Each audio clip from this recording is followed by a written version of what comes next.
네. 요즘 연말이라 송년회라든지 각종 모임들이 많아서 많이 바쁘시죠? 자연스럽게 음주나 가음이나 기회도 많아지는 시기죠. 그래서 오늘은 여러분 간 건강을 위한 밀크시슬 영양제에 대한 유용한 정보를 준비했습니다. 연말에 지친 간을 어떻게 관리하면 좋을지, 그리고 밀크시슬 어떤 도움을 줄 수 있는지에 대한 정보를 드리도록 하겠습니다. 간 회복, 피로 회복에 딱 좋은 이 밀크시슬입니다. 자, 간은요, 약 3천억 개의 세포로 구성되어 있고 1.2, 1.5kg 정도 됩니다. 체내 가장 큰 장기고요. 우리 몸의 화학 공장이라도 하거든요. 210리터의 정혈이 있습니다. 이 간에는.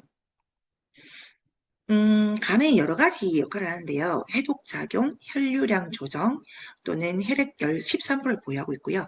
담즙 생산, 영양소 분해, 면역 식균 작용, 살균 작용, 영양 물질 대사, 탄수화물 단백질, 비타민 무기질 이런 것들 그다음에 영양소 저장 등 여러 가지 작용들을 이 간에서 하고 있습니다. 음, 근데 간 건강을 위협하는 원인들도 되게 많거든요. 주로 자주 마시는 커피도 이 간 건강 위험을 주고요. 담배, 미세먼지, 야근, 스트레스 정말 크죠. 간 건강 위험 원인에. 그다음 패스트푸드, 항생제, 배기가스 이런 것들이 간 건강 위험의 원인입니다. 자, 감기랑 전화 시 나타나는 증상들이 있는데요. 입에서 신내가 난다고 합니다. 신내 나시는 분들, 네, 한번 생각해 보시면 감기는 정화되어 있습니다. 그리고 한수, 그다음에 구역질, 주위에 이런 분들 좀 받는 것 같은데. 그다음에 손발 저림, 황달, 또는 눈물, 하얀 눈곱. 저 옛날에 좀 피곤할 때 하얀 눈곱이 막 끼었던데, 이럴 때 간 기능 저하시 나타난 증상이라고 생각하시고, 한번 간 기능을 생각해 보시면, 검사라는 걸 좀 생각해 보시면 좋을 것 같습니다. 자, 40대, 60대 간질환 사망률이 굉장히 높다고 하거든요. 40대 8.4%, 3위 간질환으로 사망률이 있고요. 그 다음에 50대는 7.3%, 60대는 3.9%의 이런 간질환 사망률로 요즘 간에 대한 그런 사망률이 되게 높아지고 있습니다.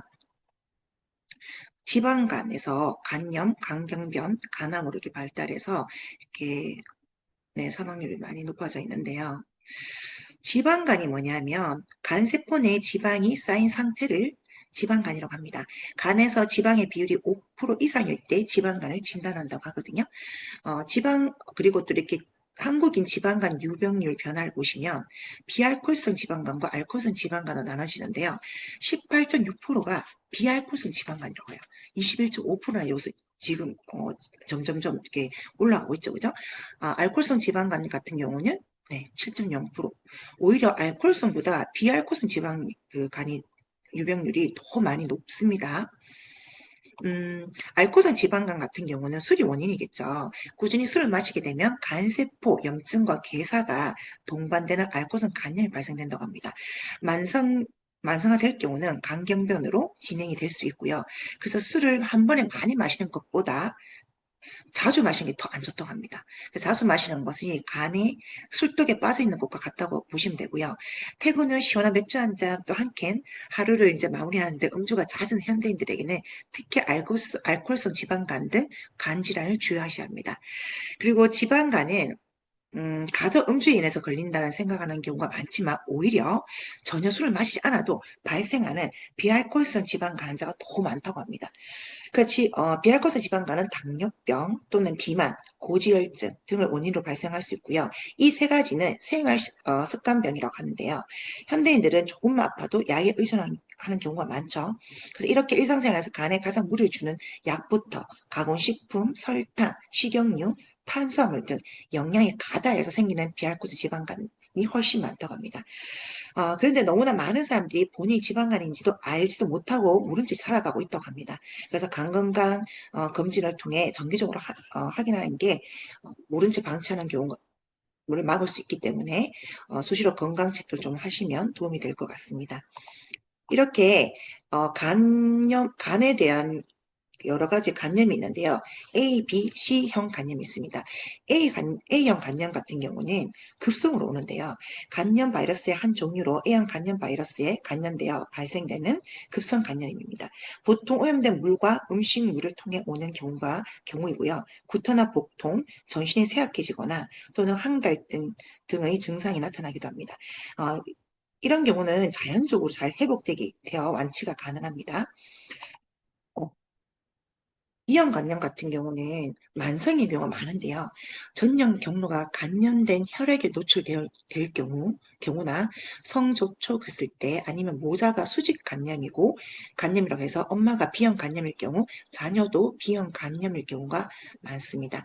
B형 간염에 걸리면 나중에 간암으로 넘어갈 수 있으므로 이제 그 B형 간염 환자들은 간염 접종을 필히 해야 됩니다. 암을 예방하는 백신이기 때문에 꼭 맞아야 되고요. B형 간염은 완치가 가능하기도 하지만 완치가 아주 드물기 때문에 예방 접종을 잘해야지만 되는 그런 간염입니다. 자, C형 간염인 같은 경우는 주사나 침으로 전파가 되는 경우인데요. 감염되었을 때 이에 대응하기 위한 신체의 면역 반응으로 간에 염증이 생기는 질환이거든요. C형 간염에 걸리면 근육통이 생기고 소변의 색깔이 진해집니다. 그리고 피부나 눈이 노랗게 변하는 항달 증상이 나타나기도 하고요. C형 간염은 한번 간염이 되면 만성으로 진행될 가능성이 높고 이로 인해서 간견 변증이나 간암으로 이어질 수 있기 때문에 네, 간 검사를 필히 잘 하셔야 되고 여기에 대한 그 간염 예방을 꼭 하셔야 됩니다. 자, 간 기능 검사를 하게 되면 GPT란 GOT라는 단어를 들어보시게 되는데요. GPT는 간세포 안에 존재하는 효소이고요. GOT는 간세포 및 적혈구, 골격근 등에 존재하는 효소입니다. 자, 간세포 손상이 되면 이 GPT와 GOT 수치가 올라가게 됩니다. 쉽게 말하면 각자 있어야 할 곳에 있지 않고 이렇게 GPT와 GOT가 혈액의 수치가 나오면 간에 이상이 생겼다고 생각하시면 됩니다. 그래서 반드시 거기에 대한 우리 조치를 좀 취해 주셔야 됩니다. 그리고 간 해독 단계가 있는데 1단계, 2단계, 3단계로 나눠져 있거든요. 자, 1단계는 지방인 지용성을 수용성으로 독성을 약하게 해주는 단계고요. 2단계는 글루타치온 등 항산화 식품으로 배출이 용이한 형태로 변화시켜주는 단계입니다. 3단계는 호흡이나 담즙, 소변으로 배출시켜주는 과정을 간 해독 단계라고 합니다. 자, 건강기능식품 유일 인증을 받은 실리마린은 이런 성분을 알고 계십니까? 이 실리마린 같은 경우는 글루타치온 수치를 증가시켜주고 몸 안의 독소 배출, 에스트로겐 조율, 당 수치 안정, 비타민 E 10배 항산화 시켜주는 그런 영양제입니다. 이렇게 밀크시스 실리마린을 복용했을 때와 그렇지 않은 균을 이렇게 유약균하고 같이 비교했을 때 생존율을 봤을 때 이렇게 실리마린 치료군으로 이용했던 분들은 생존율이 4년 연속 58%, 그렇지 않은 생존율은 39%, 거의 20% 정도 높아진 것을 국제학술지를 통해서 확인할 수가 있거든요. 그만큼 실리마린이 간에 굉장히 좋은 영향을 줍니다. 자, 글루타치온 많이 들어보셨죠? 네, 글루타치온은 간에서 합성되는 마스터 항산화 영양소로서 만성 간질환에서 간 기능 개선에 돕습니다. 약물 중독이라든지 알코올 중독 등 활성산소로부터 세포를 보호하고 해독과 배출을 돕고 인슐린의 정상화시키고요. 노화를 지연하고 회복을 돕습니다.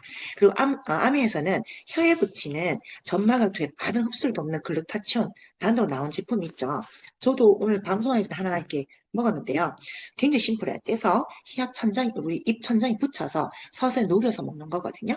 그래서 이걸 먹게 되면 간 해독에도 도움이 되고 피부톤도 화사하게 맑아지는 것을 경험하실 수가 있습니다. 그리고 이렇게 밀크시슬 보시면 선정하실 때 꼭 이거는 주의해서 알아두셔야 될 건데요. 유기농 농장으로부터 재배한 밀크시슬을 선택하셔야 됩니다. 대부분 밀크시슬은 제초제를 친다고 합니다. 밀크시슬을 드신 이유가 간 해독을 위해서인데요. 아무리 깨끗이 씻어도 이 제초 성분을 완전히 제거한다는 건 어렵다고 보시면 됩니다. 그래서 애초부터 제초제를 사용하지 않은 간에 무리를 주지 않는 유기농 원료를 쓰시는 게 안전합니다. 그리고 밀크시슬 안에는 에너지를 생산해 돕는 비타민 B군이 비군과 미늘레가 함유된 게 중요합니다. 그리고 식물 영양소 같이 있는 제품을 드시는 게 좋은데요. 이 식물 영양소라는 거는 채소나 과일이 동식물과 자외선으로부터 자신을 보호하기 위해 스스로 만든 방어물이죠. 이 방어물이 합성 원료는 식물 영양소가 전혀 들어있지 않습니다. 그래서 식물 영양소가 들어있는 면역을 들어있어야지만 면역을 길러주고 발암 억제를 효능을 인정을 받을 수 있습니다. 이에 효능을 모두 충족할 수 있는 제품이 아메이 뉴트라이트 밀크시슬 제품입니다. 네, 간세성 촉진에 도움 주고 간에서 글루타치온 생성을 증가시켜주고 간의 해독 기능을 도와줍니다. 그리고 인체 시험 결과 간 기능 지표인 GOT, GPT의 수치 개선되었다는 걸 확인된 그런 시험 결과가 있습니다. 자, 그리고 에너지팩 아시죠? 요번에 새로 이름이 바뀌었는데 이 안에 WX 6장이 또 들어있고 그 다음에 뉴트라이드 마린 오메가 3가 들어있고요. 이 안에 또 밀크시슬이 들어있어요. 요거 하나 먹으면 하루치 영양물 다 섭취할 수가 있고 간을 보호할 수 있는 밀크시슬도 이제 제대로 섭취해 드실 수가 있고요. 그리고 데일리 플러스 액티버티 안에도 이 밀크시슬이 들어있습니다. 그래서 에너지팩을 드셔도 되고 또 데일리 플러스 액티비티 요걸 드셔도 되고 드시면 하루치 우리가 간 건강뿐만 아니라 우리 모든 비타민, 항산화까지 다 해줄 수 있는 영양 제가 다 드렸기 때문에 이렇게 챙겨 드시면 도움이 되실 것 같습니다. 자, 오늘 이렇게 침모의 장기라 불리는 간에 대한 정보를 드렸는데요. 사람도 장기가 이렇게 침묵에는 무섭잖아요. 사람도 장기간 말 안 하고 있으면 무섭잖아요. 그죠? 근데 현대인들이 과도한 스트레스나 음주 또는 약물, 가공식품으로 위협받고 있는 소정 우리 간에 이트라이트 밀크시슬로 관리하시면 건강한 생활에 도움이 되실 것 같습니다. 네, 오늘 정보 여기까지고요. 네, 다음 주에 더 좋은 정보를 또 찾아뵙도록 하겠습니다. 공유 중지하도록 하겠습니다.